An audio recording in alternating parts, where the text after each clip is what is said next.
नमस्कार दोस्तों, मैं दिग्विजय सिंह आप सबका बहुत स्वागत करता हूं दिग्विजय इकोनॉमिका में। कैसे हैं आप लोग और कैसे चल रही है आपकी जीत की तैयारी।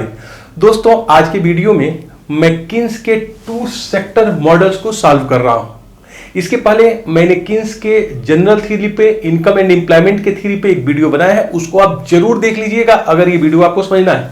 तो ये वीडियो बहुत ही ज्यादा इंपॉर्टेंट है, एकेडमिक से लेकर कंपटीशन में लगातार पूछा जाता है, थोड़ा सा कंफ्यूजिंग है, लेकिन अगर इस वीडियो को बिल्कुल लास्ट तक देखिएगा तो नो डाउट किन्स के 2 सेक्टर मॉडल को आप जरूर समझ जाएंगे। तो दोस्तों, दिग्विजय इकोनॉमिका को लाइक करिए, सब्सक्राइब करिए, क्योंकि इकोनॉमिक्स का मतलब दिग्विजय इकोनॉमिका। आइए हम शुरू करते हैं क्लासिकल 2 सेक्टर मॉडल।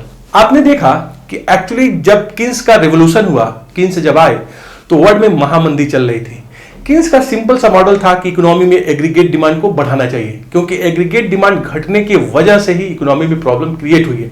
ये बिल्कुल ही क्लासिकल से डिफरेंट व्यू था, क्योंकि क्लासिकल ये मानते थे कि इकोनॉमी में कभी भी एग्रीगेट डिमांड की कमी होगी ही नहीं, मार्केट ऑटो करेक्ट कर लेता है सारे डेविएशंस को, अनएम्प्लॉयमेंट होगा तो टेम्पररी होगा। लेकिन किन्स ने कहा कि इकोनॉमी में डिमांड बढ़ा के प्रॉब्लम को सॉर्ट आउट किया जा सकता है। दोस्तों, किन्स का मॉडल मैं आपको बिल्कुल क्लियर कर दूं, एक अल्पकालीन मॉडल है। शॉर्ट रन का मॉडल इसलिए है किन्स का, क्योंकि इन्होंने माना है टेक्नोलॉजी का लेवल, कैपिटल का लेवल, पॉपुलेशन, ये तमाम चीजें शॉर्ट रन में स्थिर रहेंगी। अगर शॉर्ट रन का मॉडल है तो अगर आप प्रोडक्शन फंक्शन को यूज करेंगे तो यहां पे अगर आप कैपिटल को, पॉपुलेशन को, टेक्नोलॉजी को कांस्टेंट करोगे तो आउटपुट बढ़ाने का सिर्फ एक ही इंस्ट्रूमेंट्स है, एक ही फैक्टर है, वो है लेबर। ज्यादा लेबर ज्यादा आउटपुट। इसलिए किन्स के मॉडल में आप इंप्लॉयमेंट की बात करो या फिर नेशनल इनकम डिटर्मिनेशन की बात करो, दोनों में कोई फर्क नहीं है, इंटरचेंजेबल कॉन्सेप्ट हो जाते हैं, ज्यादा इंप्लॉयमेंट ज्यादा नेशनल इनकम।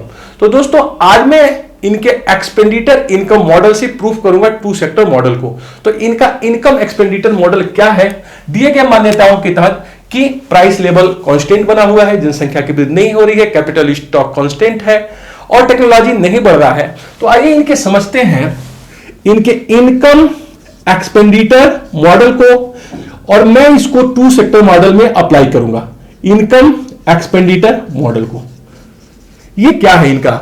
देखिए, किन्स का मानना है कि इक्विलिब्रियम वहां पे डिटरमाइन होगा जहां इकोनॉमी का जो एक्सपेंडिचर है वो इनकम के बराबर हो जाए। जब किन्स एक्सपेंडिचर कहते हैं तो किन्स का एक्सपेंडिचर का मतलब यहां पे एग्रीगेट डिमांड से है, समग्र मांग से है। किन्स जिस चीज को समग्र मांग कहा है उसी को आजकल एग्रीगेट एक्सपेंडिचर कहा जाता है। और एग्रीगेट डिमांड या एग्रीगेट जो एक्सपेंडिचर है वो 2 चीजों से मिलकर बना है, कंजम्पशन एक्सपेंडिचर और इन्वेस्टमेंट एक्सपेंडिचर। चाहे मैं इकोनॉमी में समग्र मांग की बात करूं, एग्रीगेट डिमांड की, चाहे मैं इकोनॉमी में कुल खर्चे, एग्रीगेट एक्सपेंडिचर की बात करूं, इसके 2 कंपोनेंट होंगे, एक उपभोग व्यय कंजम्पशन एक्सपेंडिचर और दूसरा इन्वेस्टमेंट एक्सपेंडिचर। कंजम्पशन एक्सपेंडिचर वो है जो हम लोग डिफरेंट टाइप के कंजम्पशन गुड्स के ऊपर खर्च करते हैं। हाउस होल्ड का जो भी खर्च है, कपड़े के ऊपर, जूते के ऊपर, ये सब उपभोग व्यय के अंतर्गत आता है, सबको हम लोग कहते हैं कंजम्पशन एक्सपेंडिचर। जबकि जो इन्वेस्टर कैपिटल गुड्स पे खर्च करता है, मशीनरी, इक्विपमेंट्स, टूल्स को, उसको हम कहते हैं निवेश व्यय, इन्वेस्टमेंट एक्सपेंडिचर। तो कुल मिलाकर आप समझ गए होंगे कि यहां पे एक्सपेंडिचर का मतलब एग्रीगेट एक्सपेंडिचर से है, जिसे हम किन्स ने एग्रीगेट डिमांड कहा है। आजकल ये शब्द एग्रीगेट डिमांड से ज्यादा एग्रीगेट एक्सपेंडिचर यूज होता है। दूसरा, जब मैं इनकम की बात करता हूं तो यहां इनकम का मतलब है रियल नेशनल इनकम। और रियल नेशनल इनकम आप समझते हैं, मान लीजिए अगर इसे हम जीडीपी के रूप में देखें तो रियल जीडीपी होगा, जो कि फंक्शन होगा कैपिटल का, लेबर का, टेक्नोलॉजी का। लेकिन अगर हम कैपिटल और टेक्नोलॉजी को कांस्टेंट बना ले तो ये लेबर को बढ़ा के मिलेगा। कुल मिलाजुला के किन्स का जो मॉडल था दोस्तों, आपने देखा कि वो इफेक्टिव डिमांड का मॉडल था, एग्रीगेट डिमांड का मॉडल था। इसको आप लोग क्लिक कर लीजिए या फिर जो है नोट कर लीजिए, बहुत ज्यादा इंपॉर्टेंट है। अगर आप यहां देखेंगे एक्चुअली जो है किस तरीके से इनका मॉडल काम करेगा, इसको अगर आपको समझना है तो थोड़ा सा इस चीज को समझिए आप लोग।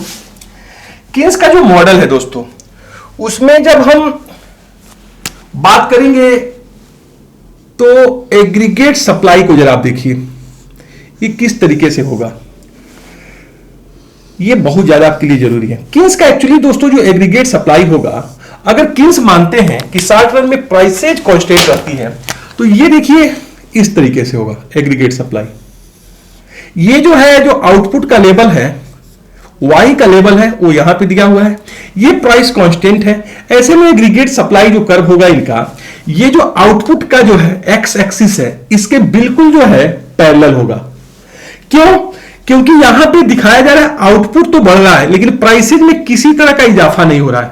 लेकिन यहीं पे जब YF का लेवल आएगा तो यहां पे YF पे जब फुल इंप्लॉयमेंट मिल जाएगा फैक्टर ऑफ प्रोडक्शन को, तो ये जो एग्रीगेट सप्लाई कर्व है दोस्तों, ये एग्रीगेट सप्लाई कर्व हो जाएगा इस तरीके से। मतलब YF के लेवल पे ये वर्टिकल हो जाता है। इसका मतलब इस बिंदु पे सभी फैक्टर ऑफ प्रोडक्शन को रोजगार मिल गया।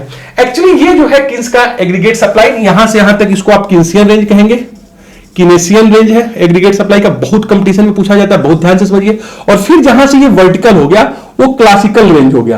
क्लासिकल रेंज इसलिए हो गया क्योंकि क्लासिकल ने माना कि इकोनॉमी की जो परिणति है वो फुल इंप्लॉयमेंट की होने की है। फुल इंप्लॉयमेंट हमेशा इकोनॉमी होती है, तो फुल इंप्लॉयमेंट पे ये जाके एग्रीगेट सप्लाई ये हो जाएगा आपका वर्टिकल।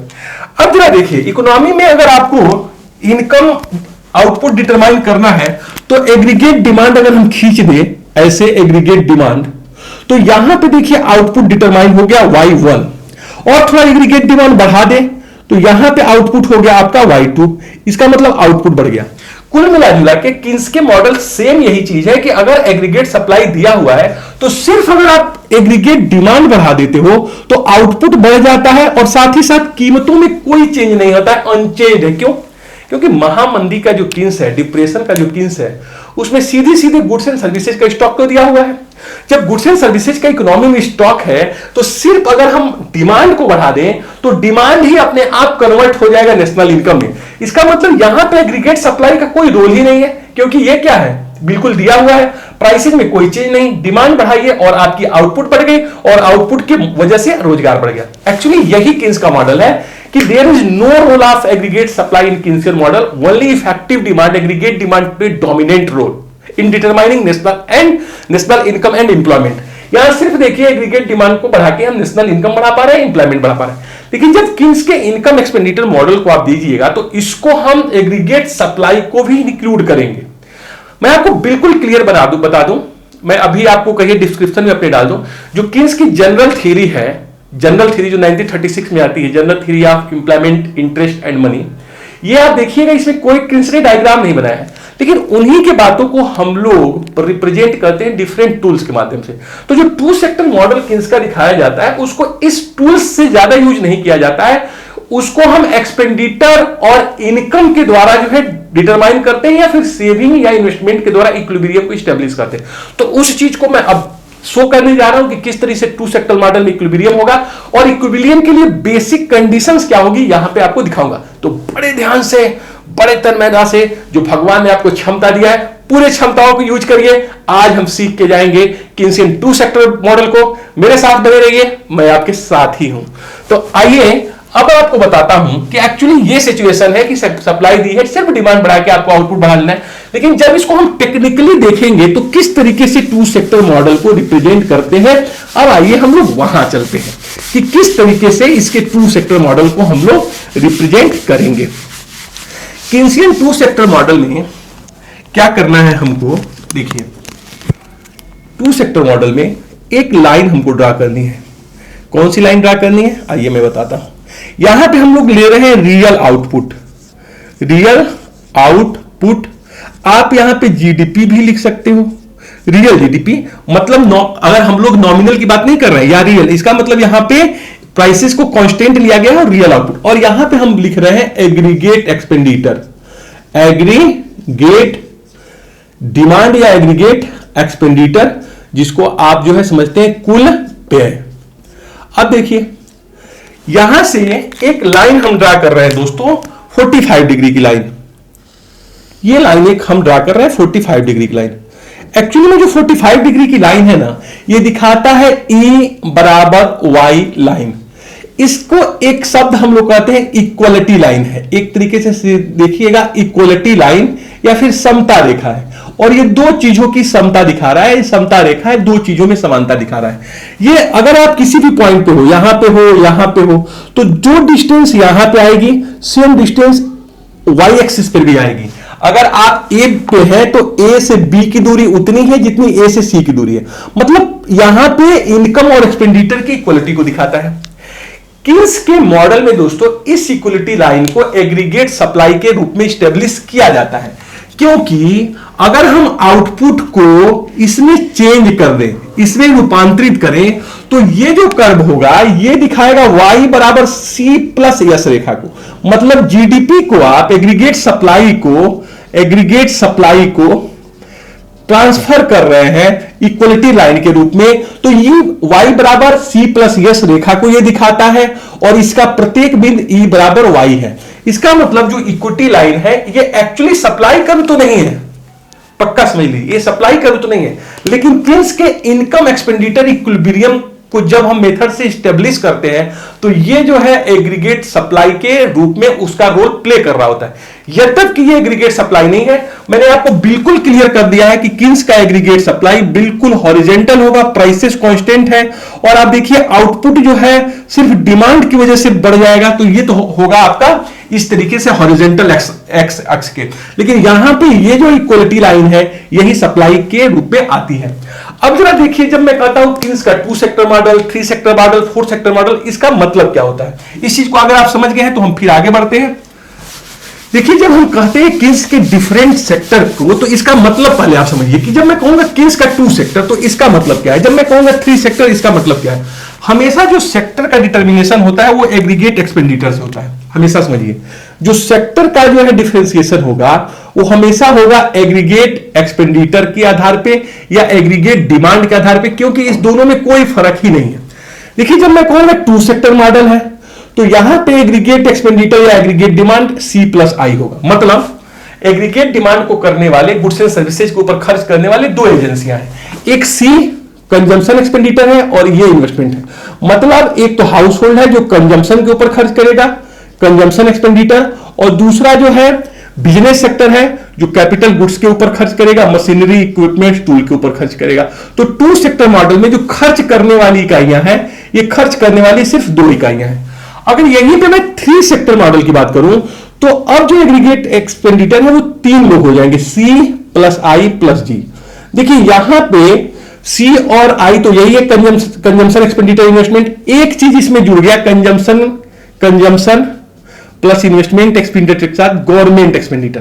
देखिए, किन्स जो है पहला इकोनॉमिस्ट है जो क्लासिकल के विपरीत ये बात कर रहा था कि इकोनॉमी में बहुत ज्यादा है कि गवर्नमेंट इकोनॉमिक एक्टिविटीज में एक्टिवली पार्टिसिपेट करे।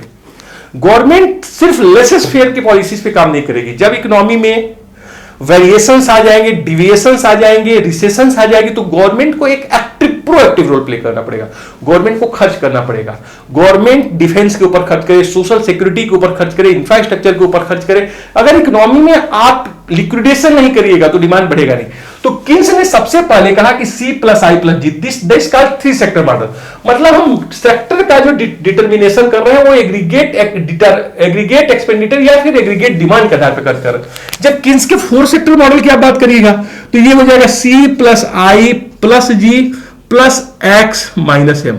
मतलब ये 3 चीजें तो यही, बाकी एक एक्सपोर्ट और इंपोर्ट जिसको आप नेट एक्सपोर्ट कर सकते हैं उसका अंतर, ये भी इकोनॉमी में डिमांड को ही दिखाता है। जैसे मान लीजिए कि हम लोगों ने एक्सपोर्ट किया 100 करोड़ और इंपोर्ट कर लिया 130 करोड़, तो ये 30 करोड़ हम लोगों का खर्च ही तो है जो दिखाई देगा इसमें। तो 4 सेक्टर मॉडल में C plus I plus G X minus M। तो यहां पे खर्च करने वाले जो यूनिट्स हैं उसके आधार पे हम जो है डिफरेंशिएट कर लेते हैं सेक्टर के में कि कौन सा सेक्टर का मॉडल है। किन्स के 2 सेक्टर मॉडल पे हम दिखाएंगे आपको इक्विलिब्रियम। तो 2 सेक्टर मॉडल में आप समझ ही रहे होंगे कि सिर्फ C plus I consumption expenditure और कैपिटल गुड्स के जो बिजनेसमैन एक्सपेंडिचर करेंगे वही इसमें इंक्लूड होगा।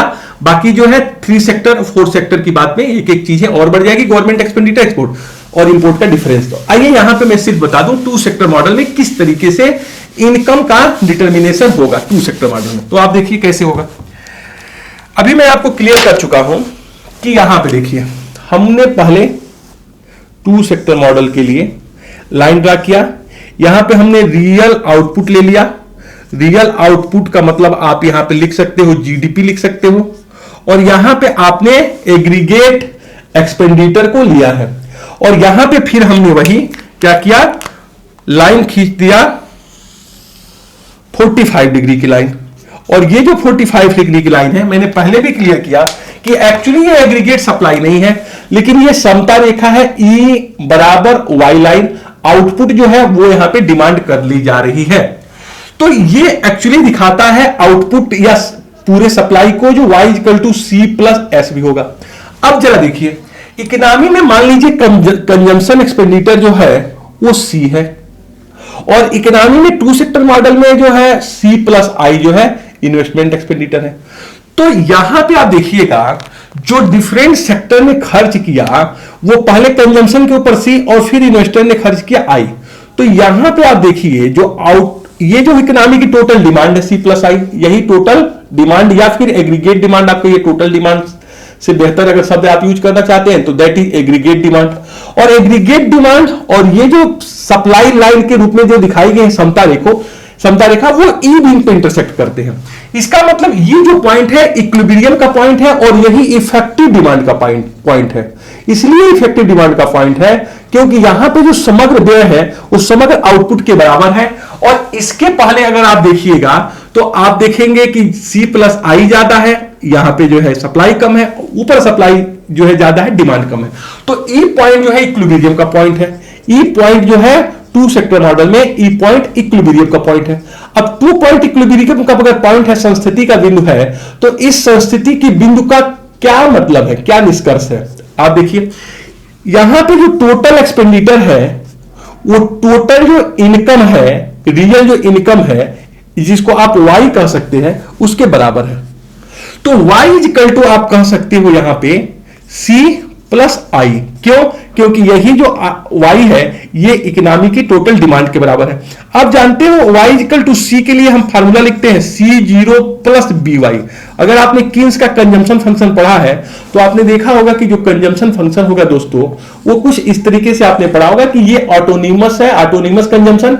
ऑटोनॉमस कंजम्पशन का मतलब अगर आपका इनकम जीरो है तब भी कंज्यूम करेंगे, और अगर इसका slope marginal propensity to consume अगर ये B दिया हुआ हो तो जो हमारा कंजम्पशन फंक्शन आएगा C equal to C0 plus BY।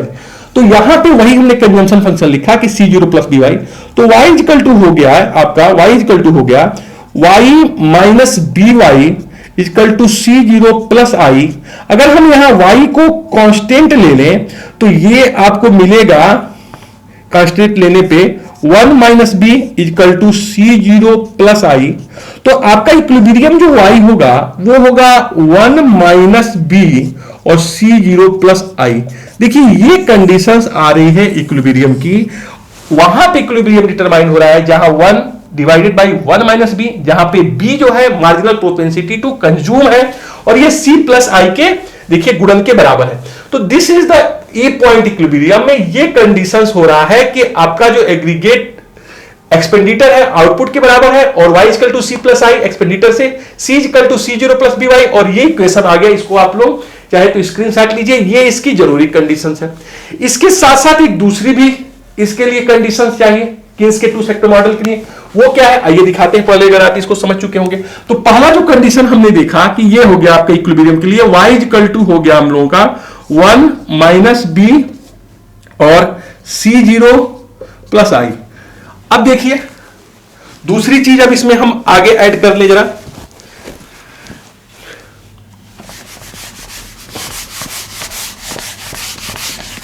यहां देखिए आप लोग y equal to C plus I. आप जानते हो कि y इक्वल टू C की जगह पे आप जानते हैं y equal to C plus S हम कहते हैं, तो C equal to y minus S कह सकते हैं। यहां देखिए इस चीज से C बराबर y माइनस एस, तो C बराबर y माइनस हम यस करते हैं और प्लस कर देते हैं i। इस y से ये y कैंसिल हो जाएगा और आ जाएगा s बराबर i। इक्विलिब्रियम में जो दूसरी कंडीशंस ये हो गई कि सेविंग इन्वेस्टमेंट बराबर होनी चाहिए। देखिए बहुत इंपॉर्टेंट चीज, इक्विलिब्रियम में दो कंडीशन हो गई। पहला तो कंडीशन ये हो गया कि y equal to 1 minus B और C0 प्लस आई, ये फर्स्ट। सेकेंड हो गया सेविंग इक्वल टू इन्वेस्टमेंट। यहां पे सेविंग इन्वेस्टमेंट की जब मैं बात करता हूं तो यहां पे plan saving equal to plan investment की बात हो रही है। मतलब किन्स के मॉडल में इक्विलिब्रियम वहां पे होगा जहां पे प्लान सेविंग प्लान इन्वेस्टमेंट के बराबर हो, नियोजित बचत नियोजित निवेश के बराबर हो।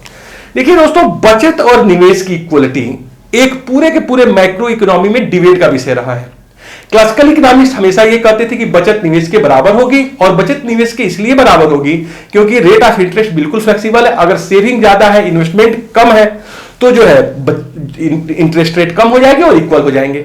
इसी तरह अगर इन्वेस्टमेंट बहुत ज्यादा है, सेविंग कम है, तो जो है इंटरेस्ट रेट जो है ज्यादा हो जाएगा और फिर सेविंग इन्वेस्टमेंट की इक्वलिटी हो जाएगी। लेकिन किन्स देखिए क्लासिकल्स के विपरीत ये बता रहे हैं कि सेविंग इन्वेस्टमेंट हमेशा बराबर नहीं होता है। एक्चुअली सेविंग और इन्वेस्टमेंट हमेशा इक्विलिब्रियम के पोजीशन में, जब इकोनॉमी इक्विलिब्रियम संस्थिति की अवस्था में होती है, तो सेविंग इन्वेस्टमेंट के बराबर होता है। किन्स का मानना है कि बचत करने वाला वर्ग अलग है, इन्वेस्टमेंट करने वाला वर्ग अलग है। हाउस होल्ड सेविंग करता है, कॉर्पोरेट सेविंग करता है, लेकिन जो इन्वेस्टर्स है, एंटरप्रेन्योर इन्वेस्टमेंट करता है, दोनों अलग अलग फैक्टर से प्रभावित होते हैं और डिसीजन लेते हैं। तो सेविंग इन्वेस्टमेंट इक्विलिब्रियम में बराबर होंगे। यद्यपि अगर इसको और आप डेप्थ में जाएंगे तो बहुत दिनों तक डिबेटेबल इश्यू ये बना रहा। किन्स ने एक जगह ये लिखा कि प्लान सेविंग, प्लान इन्वेस्टमेंट सिर्फ इक्विलिब्रियम में बराबर होंगे, जैसा कि आप यहां देख रहे हैं। लेकिन किन्स ने एक जगह यह भी लिखा कि सेविंग बचत, सेविंग और इन्वेस्टमेंट हमेशा बराबर होते हैं। जब किन्स ने यह लिखा कि सेविंग इन्वेस्टमेंट हमेशा बराबर होते हैं, तो यह बहुत ज्यादा इकोनॉमी में प्रॉब्लमेटिक हो गया। खूब ज्यादा इसके ऊपर बहस शुरू हो गई कि किन्स ये क्या लिख रहा है। आज के डेट में इसके ऊपर कोई भी इकोनॉमिस्ट में मताभाव नहीं है कि दोनों के बीच संबंध क्या है। सेविंग और इन्वेस्टमेंट हमेशा बराबर भी होते हैं और सेविंग और इन्वेस्टमेंट सिर्फ इक्विलिब्रियम में बराबर होते हैं, क्योंकि अब सेविंग और इन्वेस्टमेंट के लिए दो अलग अलग टर्म्स यूज किए जाते हैं, x post saving, x एंटे saving. Post investment, x post investment और जो है एंटे इन्वेस्टमेंट। इसके ऊपर मैं एक वीडियो बनाऊंगा कि सेविंग इन्वेस्टमेंट इक्वलिटी में क्या जो है कंट्रोवर्सी रही है और किस तरीके से अब इकोनॉमिस्ट उस कंट्रोवर्सी को सॉल्व कर चुके हैं, डाइल्यूट कर चुके हैं। तो आपको बिल्कुल समझ में आएगा कि प्लान सेविंग क्या है, एक्स एंटे सेविंग क्या है, एक्स एंटे इन्वेस्टमेंट क्या है, एक्स पोस्ट सेविंग क्या है, एक्स पोस्ट इन्वेस्टमेंट क्या है, और कब मैं कहता हूं कि बचत निवेश के बराबर हमेशा होता है और कब मैं यह कहता हूं कि बचत और निवेश सदैव ही इक्विलिब्रियम में बराबर होते हैं। यद्यपि ये जो मॉडल है किन्स का टू सेक्टर मॉडल, इसमें हम लोगों ने जो ये पूरा का पूरा डायग्राम से आपको मैंने बताया टू सेक्टर मॉडल, और सिर्फ यहां पे हमने एग्रीगेट डिमांड के दो ही कंपोनेंट लिए हैं, सी प्लस आई। अगर थ्री सेक्टर मॉडल ले तो इसमें कोई अंतर नहीं आएगा। सिर्फ यहां पे अब जो एक लाइन और खींच देंगे हम सी प्लस आई प्लस जी, और ये थर्ड सेक्टर मॉडल हो जाएगा और इकोनॉमिक एग्रीगेट डिमांड बढ़ जाएगी, इंप्लॉयमेंट आउटपुट का लेवल बढ़ जाएगा क्योंकि गवर्नमेंट एक्सपेंडिचर। तो बहुत ज्यादा इसमें अंतर नहीं आएगा, सिर्फ थोड़े से इक्वेशंस जो है वो चेंज हो जाएंगे, इक्विलिब्रियम की संस्थिति की जो पैरामीटर्स और कंडीशंस है वो चेंज हो जाएगी। बाकी इसको आप लोग बुक से पढ़िएगा, नहीं समझ में आएगा तो मुझे मैसेज करिएगा, मैं आपके साथ हूं, मैं हमेशा आपकी मदद करूंगा। तो दोस्तों देखिए, सिंपल सी बात है, किन्स में किन्स साफ साफ यही कहना चाहते थे कि महामंदी में जब इकोनॉमी में एग्रीगेट डिमांड कम है तो एग्रीगेट डिमांड ही वो पैरामीटर है जो आउटपुट और नेशनल इनकम को बढ़ा सकता है। देयर इज नो प्रॉब्लम आप एग्रीगेट सप्लाई तो दिया है, अनसोल्ड स्टॉक है, चीजें डिमांड बढ़ाइए, सब कुछ ठीक हो जाएगा। अगर कंजम्पशन और इन्वेस्टमेंट डिमांड कम है, जैसा कि मैंने पिछले वीडियो में बताया कि क्यों कम है, तो गवर्नमेंट को एक्टिव रोल प्ले के गवर्नमेंट के खर्च को बढ़ाना चाहिए और इकोनॉमी में डिमांड को बढ़ा के प्रॉब्लम को सॉर्ट आउट किया जा सकता है। इकोनॉमी में संतुलन तब होगा जब सेविंग और निवेश, जिसे हम प्लान सेविंग और प्लान इन्वेस्टमेंट कर रहे हैं, बराबर होंगे तब। तो दोस्तों पूरे मन से, पूरे क्षमताओं के साथ अपने ऊपर हमेशा भरोसा करिए। कोई शॉर्टकट नहीं होता है सफलता का, कोई शॉर्टकट नहीं होता है। एक सिर्फ चीज होता है, लगातार परिश्रम करना। अगर आप परिश्रम करेंगे ना तो एक दिन आप देखेंगे आपके पक्ष में हवाएं चलेगी, आप वहां जरूर पहुंचेंगे जहां आप डिजायरेबल हैं। सिर्फ और सिर्फ अपने आप पे विश्वास करिए, शॉर्टकट किसी चीज का नहीं है, याद कर लीजिए। और हमेशा समय का रिस्पेक्ट करिए, समय का रिस्पेक्ट करिए, समय आपको बहुत रिस्पेक्ट करेगा, आपको उन बुलंदियों पे ले जाएगा जहां के लिए आप डिजायरेबल है। Thank you so much for watching Digvijay Economica. God bless you dear friends.